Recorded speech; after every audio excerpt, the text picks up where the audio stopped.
Non veg டேஸ்ட்டில் ஒரு veg recipe சாப்பிட்ணுன்னா இந்த சோயா மிளகு கிரேவியை கண்டிப்பாக ட்ரை பண்ணி பாருங்கள். ரொம்ப சிம்பிளாக 15 to 20 மினிட்ஸில் ரெடி பண்ணிடலாம். ஃப்ரெஷ்ஷான மசாலா ஃப்ளேவர்ஸோட இட்லி, தோசை, சப்பாத்தி, நானோட சாப்பிட்றதுக்கு ரொம்ப டேஸ்டியாக இருக்கும். ட்ரை பண்ணி பாருங்கள். வெல்கம் டு சன்விகா சமையலறை. வீடியோக்குள்ளே போகிறதுக்கு முன்னாடி நம்ம சேனலை ஃபஸ்ட் டைம் பார்க்குறீங்கன்னா சப்ஸ்கிரைப் பண்ணிக்கோங்க. கூடவே இருக்க பெல் ஐக்கானை கிளிக் பண்ணிவிட்டு ஆல் ஆப்ஷன் செலக்ட் பண்ணிக்கோங்க. ரெசிபி எப்படி செய்கிறதுன்னு பார்த்துடலாம். ஃபஸ்ட்டு ஃப்ரெஷ் மசாலாவுக்கு ஒரு பேன் சூடு பண்ணி மீடியம் ஃப்ளேமில் வச்சுடுங்க.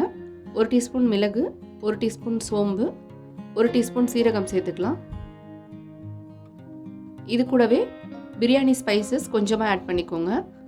பட்டை, கிராம்பு, ஏலக்காய், கொஞ்சமாக கல்பாசி சேர்த்துக்கலாம்.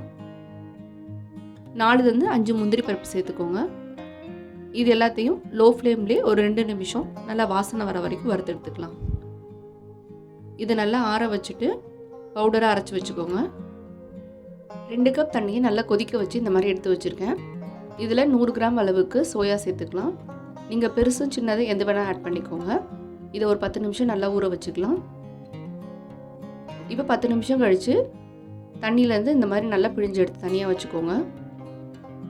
சூடாக இருந்ததுன்னா தண்ணியை மாற்றிட்டு அதுக்கப்புறமா இந்த மாதிரி பிழிஞ்சு எடுத்து தனியாக வச்சுக்கலாம்.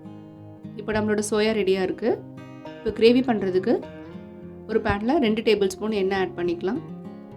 இது கூட 1 டீஸ்பூன் சோம்பு, கொஞ்சமாக கருவேப்பிலை சேர்த்து நல்லா பொரிய விட்டுடுங்க. ஒரு பெரிய வெங்காயத்தை ஸ்லைஸாக கட் பண்ணி எடுத்து வச்சுருக்கேன், அதையும் உள்ளே ஆட் பண்ணிக்கலாம். இப்போ வெங்காயம் நல்ல கலர் மாதிரி கோல்டன் ப்ரௌன் ஆகிற வரைக்கும் நல்லா வதக்கி எடுத்துக்கோங்க. வெங்காயம் நல்லா கலர் மாதிரி வதங்கினா தான் கிரேவி நல்லா டேஸ்டியாக இருக்கும். இந்த அளவுக்கு நல்லா வதங்கினதும் 1 டேபிள் ஸ்பூன் இஞ்சி பூண்டு பேஸ்ட்டு சேர்த்துக்கலாம். இஞ்சி பூண்டோட ரா ஸ்மெல் போகிற வரைக்கும் ஒரு 2 நிமிஷம் மட்டும் நல்லா ஃப்ரை பண்ணி எடுத்துக்கோங்க. இப்போ நம்ம சுடு தண்ணியில் போட்டு எடுத்து வச்சுருக்க சோயாவை உள்ளே சேர்த்துக்கலாம். இப்போ ஒரு தடவை நல்லா மிக்ஸ் பண்ணி எடுத்துக்கோங்க. இப்போ தேவையான அளவு மசாலா சேர்த்துக்கலாம். 1 டீஸ்பூன் தனி மிளகாய் தூள், நம்ம வறுத்து ரெடி பண்ணி வச்சுருக்க ஃப்ரெஷ்ஷான கரம் மசாலா பொடியை உள்ளே சேர்த்துக்கலாம். நம்ம ஃப்ரை பண்ணின அளவு இதில் இருக்க சோயாவுக்கு கரெக்டாக இருக்கும், அதனால் எல்லா மசாலாவும் ஆட் பண்ணிக்கோங்க. இப்போ தேவையான அளவு உப்பு சேர்த்து ஒரு 2 நிமிஷம் நல்லா மிக்ஸ் பண்ணி எடுத்துக்கலாம். இப்போ சோயாவில் நல்லா மசாலா இறங்குறதுக்கு 1/2 கப் அளவு மட்டும் தண்ணி ஆட் பண்ணிக்கோங்க.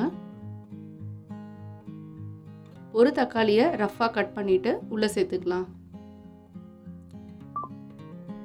இப்போ மூடி போட்டு ஒரு 5-6 நிமிஷம் மீடியம் ஃப்ளேமில் வச்சு நல்லா குக் பண்ணி எடுங்க. இப்போ நம்ம ஆட் பண்ணின தண்ணியெல்லாம் மசாலாவோடு சேர்ந்து சோயாவில் நல்லா இறங்கியிருக்கும். இப்போ ஒரு தடவை நல்லா ஹை ஃப்ளேமில் வச்சு மிக்ஸ் பண்ணி எடுத்திங்கன்னா நம்மளோட சூப்பரான சோயா பெப்பர் கிரேவி ரெடி.